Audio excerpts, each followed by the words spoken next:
कर्म कर्म आखिर होता क्या है और ऐसा क्या है कि जो हम करते हैं वो हमें इसी जन्म में ना सही अगले जन्म में अवश्य भुगतना पड़ता है। जी हाँ, कर्मों का फल अवश्य भोगना पड़ता है, चाहे हम अच्छे कर्म करें या बुरे कर्म करें। कहते हैं कि हमारे 100 जन्म पहले के कर्म भी हमारा पीछा नहीं छोड़ते।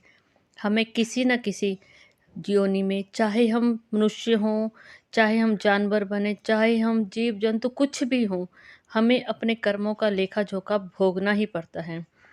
आप सबका स्वागत है आपके अपने ही चैनल में। आज हम अपने वीडियो में बात करेंगे मनुष्य को अपने कर्मों का फल कैसे भोगना पड़ता है।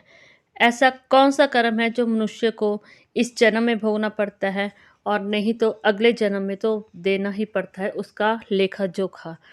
आज हम एक छोटी सी कहानी के माध्यम से आपको बताएंगे कि अपने कर्म अच्छे करने का क्या परिणाम मिलता है और बुरे कर्मों से हम क्या हासिल कर सकते हैं। एक छोटी सी कहानी, एक गाय की कहानी। मनुष्य जो भी इस जन्म में रिश्ते नाते होते हैं ना, वही रिश्ते नाते अगले जन्म में अवश्य मिलते हैं।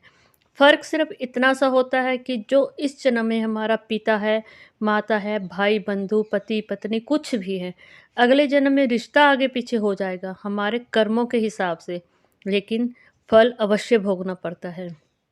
हमने किसको कितना तंग किया, किससे कितना लिया, किसको कितना दिया, वो सब हमें रिश्तों की अदला-बदली से मिल जाता है।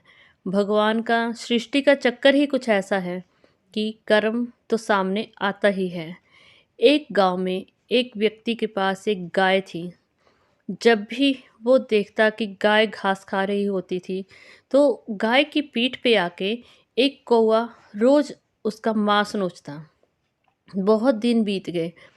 व्यक्ति को लगा कि गाय लहूलुहान होती जा रही है और उसकी पीठ से मांस काफ़ी जगह से निकल चुका है। फिर भी गाय कुछ नहीं कहती। जब भी देखो गाय आराम से बैठी रहती है, यहाँ तक कि अपनी पूँछ को भी कौवा को हटाने के लिए बिल्कुल भी नहीं हिलाती। व्यक्ति के मन में आया, क्यों ना मैं गाय को पूछूं कि ऐसा क्या है कि वो अपनी पूँछ भी नहीं हटाती, इस कौवे को क्यों नहीं उठाती और आराम से बैठी रहती है। गाय को दुख तो बहुत था। जब भी देखो गाय की आंखों से पानी निकलता रहता था। इतनी कष्ट में होने के बावजूद भी उसने कभी भी कौवे को हटाने की कोशिश नहीं की। जब उस व्यक्ति ने गाय को पूछा कि तुम अपने पेट से इस कौवे को क्यों नहीं हटाती, तो गाय ने कहा, ये मेरे पिछले जन्मों का लेखा जोखा है। पिछले जन्म में मैं इसका पति था और कौवा मेरी पत्नी थी। मैं शराबी था, दिन में खा पी के आता था और जब भी घर आता था तो मैं इसको बहुत मारता था, बहुत पीटता था, गाली-गलौज करता था, यहाँ तक कि खाने को भी कुछ नहीं देता था और यह ऐसे ही घुट-घुट के रोती थी। एक तरह से माना जाए तो मैंने इसको तिल-तिल कर मारा है। आज वही कर्म मेरे सामने आया है। आज मेरी पत्नी इस जन्म में एक कौवे के रूप में इस धरती पर है और मैं एक गाय के रूप में। जिस तरह मेरी पत्नी पिछले जन्म में मेरे आगे बेबस थी, कुछ नहीं कर पा रही थी और मैं अपने गलत कर्मों के कारण इसके ऊपर राज कर रहा था, खुद को राजा समझ रहा था और इसको हर दिन दुखी कर रहा था, जिंदा रहते हुए भी यह एक मरी हुई के बराबर थी। वही कर्म आज मेरे सामने है। आज मैं गाय के रूप में इस धरती पे हूँ और मेरी पत्नी कौवे के रूप में मुझे रोज़ थोड़ा-थोड़ा नोच-नोच के खाती है। ये कोई पाप नहीं कर रही, ये मेरे ही कर्मों का हिसाब कर रही है।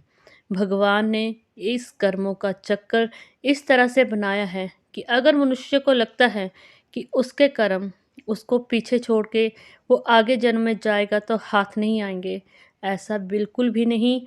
आपके अच्छे कर्म हों या बुरे कर्म हों, हर समय आपके साथ चलते हैं। आपको इस जन्म में जब भी आपकी मृत्यु होती है, आप मोक्ष को प्राप्त करते हो, नई योनि में फिर से पैदा होते हो, भगवान आपको अपने कर्मों के अनुसार ही सब कुछ देता है।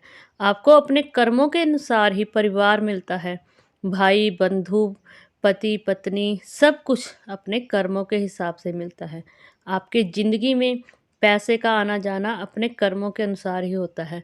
आपने किसको कितना दान किया है, उस हिसाब से आप अगले जन्म में धनी बनते हो। और कभी अगर किसी के बारे में नहीं सोचा, सिर्फ अपने ही सुख के लिए जिए हो, तो आपको अगले जन्म में वैसा ही फल मिलता है।